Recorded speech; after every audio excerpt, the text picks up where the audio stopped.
A spherical ball is dropped in a long column of a highly viscous liquid.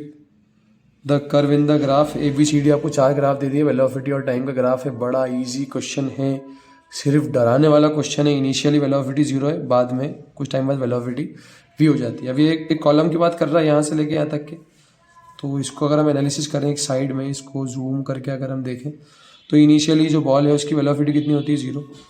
अब जैसे ही ये उस liquid में जाती है तो स्टार्टिंग के अंदर हम देखते हैं कि उसकी वेलोसिटी बढ़ती है, उसकी वेलोसिटी बढ़ती है, फिर धीरे धीरे उसकी वेलोसिटी कम होना शुरू हो जाती है और फाइनली उसकी वेलोसिटी एक जैसी हो जाती है। जब वेलोसिटी एक जैसी हो जाती है, यानी कि मैं इसकी बात कर रहा हूँ, इस वेलोसिटी को हम क्या बोलते हैं, टर्मिनल वेलोसिटी बोलते हैं।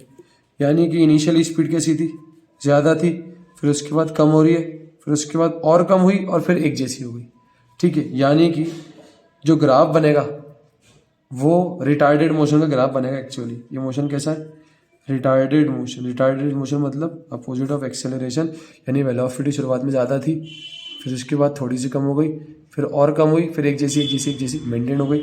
और हमको पता है कि रिटार्डेड मोशन का ग्राफ इस तरीके से बनता है, यानी कि ग्राफ बी इज़ करेक्ट।